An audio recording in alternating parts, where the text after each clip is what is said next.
Batang tumilapon matapos mabundol ng isang pulang kotse. Isinugod sa ospital matapos magtamo ng mga sugat sa iba't ibang bahagi ng kanyang katawan. Mabilis na rumesponde ang mga opisyal ng barangay San Rafael para maisalba ang bata. So nakita po nila yung anak ko, yun nga po, may duguan, kaya nilipat po kami sa ambulance. Wala ma'am, nagpe-pray ako na sana okay lang yung anak ko. Hindi ko siya pinapatulog kasi alam ko eh. Kaya pilit ko po siya na kinakausap sa kunak, huwag kang matutulog. Lahat binibigay ko yung sinasabi ko sa kanya na ay, huwag ka bibitaw, dito lang si mami kasi mano na po yung anak ko eh, na wala na po siya ng malay, pinipilit ko na lang idilat yung mata niya. Kwento ng nanay ng biktima sa Resibo. Kumakain daw sila ng tanghalian nang bigla na lang magkagulo sa labas ang kanilang mga kapitbahay. Ang nangyari po, itong asawa po ng pinsan ko, nakatalikod po. Hindi niya po napansin na nakalabas po yung anak ko. Nabundol na pala ng mga oras na iyon ang kanyang 4 na taong gulang na anak.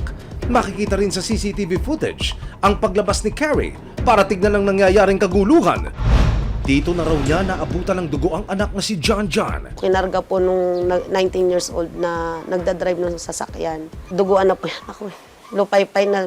Ilang araw matapos ang insidente, nakapanayam ng Resibo ang taga-barangay task force na si Rolando Domingo. Nung madinig ko may bumubusina, then naging alerto na ako. So ibig sabihin, nung lumutang na yung kotse, naka-hazard na siya, narang ko. And then harang ko dito, alam ko aksidente. At lumingon ako sa kanan ko, nakita ko available naman yung ambulansya namin. And then nung pagharang ko, binaba yung bata. Actually, hindi po siya magpapabilis dyan kasi ginagawa yung karsada. Yung ingay na lang po ng busina ako naka-alerto. Ipinakita din ng barangay sa Resibo ang CCTV footage kung saan makikita ang kanilang pagresponde sa pamilya na sakay ng pulang kotse na nakabundol sa bata. Ito sir, bababa na po yung yung responder. Ito pa responder. Ayun yung bata yun, doon wiko to. Yan po, yan. Yan yung tatay. Itatabi na namin yung sasakyan. Lalabas na yung ambulansya. Pinakausap na ng aming ex yan. Dahil yan yung naka-aksidente. Ina-hold na yan dyan. Yan, pinipid niya at nalilak kasama ako.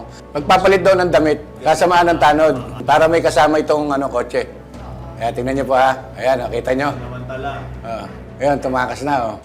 Pero maya-maya lang, bigla na lang umandar ang kotse at umeska po na si Kuya Driver. Habulin yan. Habulin ng patrolyan. Tapos, nagpatawag sa compact yan. Ayon sa Rodriguez Police, nagpasya raw sina Carrie na makipag-areglo at magkaroon ng inisyal na kasunduan sa driver at pati sa may-ari ng sasakyan. Itong partido ng nakabangga, sasagutin di umano ang gastusin ng pagpapagamot sa bata sa ospital hanggang sa gumaling ito. Pero sa investigasyon ng pulisya, napag-alamang wala palang lisensya ang driver. Yung kanyang pagmamaneho ng walang lisensya, nagresulta pa sa pag-aksidenteng ito. Bukod pa rito, ang nagpakilalang may-ari ng sasakyan na si Aris Rosales ay amain pala ng suspect na si Jonaldo. Ayon sa ginawa naming initial na investigasyon, yung driver ay may kukunin lang daw doon sa kabilang bahay. Dinrive yung sasakyan ng walang paalam sa may-ari. Ang biktima na si John John, maswerteng nakaligtas pero hanggang ngayon, may mga iniinda pa rin ng bata na mga sugat at pananakit ng ulo. Ayon sa doktor na sumuri kay John John, si baby nag-sustain siya ng injuries. Meron siyang lacerated wound dito sa forehead or sugat sa bandang kanan. No?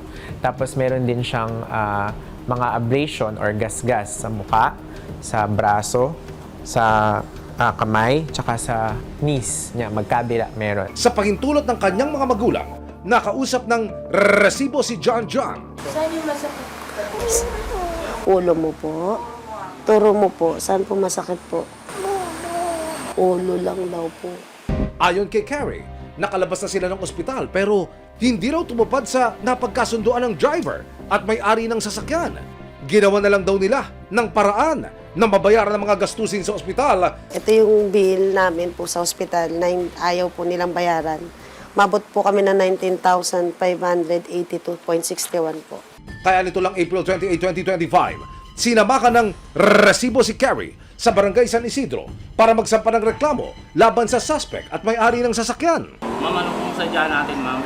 Sir, idodolo po sana yung tao na nakabangga sa anak ko. Kasi hindi po sila tumupad sa kasunduan po namin sa police station. Ngayon, ma'am, anong gagawin po natin? Iba-blatter po natin. Opo, sir. Sinubukan ding ipatawag ng barangay ang driver at may-ari ng sasakyan. Pero kung iyan po ay hindi sasama, karapatan po niya yan. Kasama ang resibo. Agad na kinanap ng barangay tanod ang bahay ng inireklamo. Nang matunto ng isang bahay, dito na nakita ang driver ng kotse na si Jonaldo Bonifacio. Ilang saglit pa, dumating na si Jonaldo. Kasama ang kanyang ina na si Malu Bonifacio. Dumating na rin ang may-ari ng sasakyan at amain ni Jonaldo na si Aris at bigla na lang nagpaliwanag. Huwag kasing sinungaling, sir eh. Huwag kang tatawa-tawa dito. Talagang dadali ako sa bunganga. Ang galing mo magsalita sa akin. Welta naman ni Aris. Sa akin po, lahat ng bill po, ibigay po sa akin, babayaran ko po. Yun lang po yung para sa akin. Lahat po ng... Narinig ko na po yan. Lahat po ng kailangan nila. Kasi nung gabi na yun, babayaran na namin yan. Gusto namin, sir, bayaran ng ospital. Sa billing, 19,000. Sabi niya, 19,000. Ito po. Ay, nilalapit pa po ito sa SWA, di ba? Sa SWA, sa malasakit, sa... Yung SS niya, ayaw niyang gamitin, pero anak niya yun. Pero alam niyo po ba, sir, na liability mo about Opo, alam ko po na... regardless po sa discount? Yung mga ganyan salita mo, ano ka, pag nakalabas yung sasakyan, ngayon matapang ka nung nandun tayo sa police station, nakaharap mo ako, video call. Nagpe-please ka sa akin. Kung i-detain mo sa sasakyan ko doon, Diba? ay i-pound mo, ano ipamabiyahe ko? Kaya ngayon na ano ko sa'yo, kuya. Hoy, wait lang. Hoy, hindi ako nagmura. Kahit kailan, hindi ako nagmura sa harapan. Hindi ako nagmumura. Tandaan mo. Eh, pangalan, nagmumura ka na eh. Hindi ako nagmumura. Saan ako nagmura? Ina ka eh, di ba? Sabi mo? Ina ako! Talaga ina ako! Magulang! Ate, babayaran namin yan. Hello? Ina ako! Ayun naman pala, inasa na nga po ang bayad, mga sir. Kung gusto mo kasi ate, pagkabangga ng pagkabangga, ibigay ko agad sa'yo ang pera. Ah! Ano saan ako kukuha? Hello? Ay, babiyahe pa ako ah. Wala kang biyahe! Hinihintay mo ng asawa mo yung Kaya nga, sabi ng babiyahe asawa pa ako. mo! Sa gitna ng mainit na tensyon, si Aris hindi na napigilang mag-walk out. Akin nga muna, ba't mo kukunin? Doon tayo sa pulis. Sir, ma'am, ang ganito po kasi nangyari. Kaya ko babayaran po namin lahat ng bill Pati yung mga service na kung ano ibibigay nila sa amin. Ano Kahit hindi nila padani sa mga discount kami na bahala. ko? Sa huli, pinayuhan ng barangay San Isidro sina Carrie na tuluyan ang magsampa ng kaso sa pulisya. Nakapanayam ng resibo ang suspect na si Jonaldo. Ang paliwanag niya, Takot na takot po ako nun.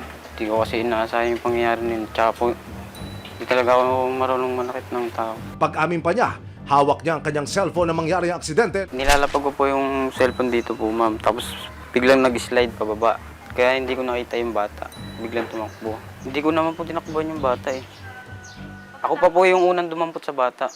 Ayon pa kay Jonaldo, handa raw siyang harapin ang paratang laban sa kanya. Tanggapin na lang, ma'am. Karapatan nila yun eh.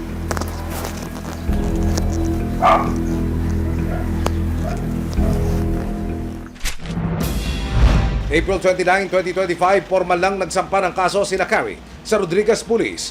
Kinunan din ang salaysay ang biktimang si John John. Ano nangyari sa sugat mo? Ano po nangyari sugat mo? Ano po? Saka ano pa? Ano pa? Bangga.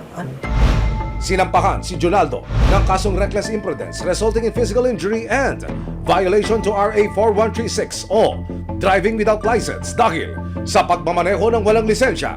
Sakaling mapatunayan ng korte na nagkasala, pwede siyang makulong ng 1 taon o higit pa. So kung meron pong intensyon na itago yung ebidensya, in the sense yung sasakyan, maaari po siyang maging liable sa obstruction of justice. 1 linggo matapos ang aksidente, kinumusta namin ang nanay at biktima na si John John. Kamusta ka na, anak? Ano daw? Kumusta daw ikaw? Kamusta ka na? Okay na? Okay na? Okay. May masakit pa ba sa'yo? Itong mga sugat, masakit pa ito? Hindi na? Itong mga narito? Yan, masakit daw yan.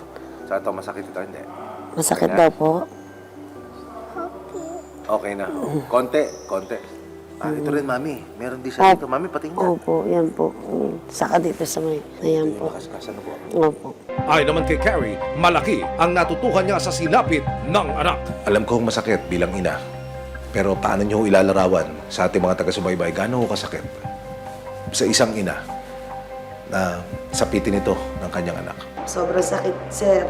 Siyempre po, bilang ina, kahit sobra kong protection na yung anak ko, pag-aalaga. Ngayon po, gagawin ko po mas doble-doble pa po na pag ano po bantay sa kanila para lang po hindi na po maulit yung ganun.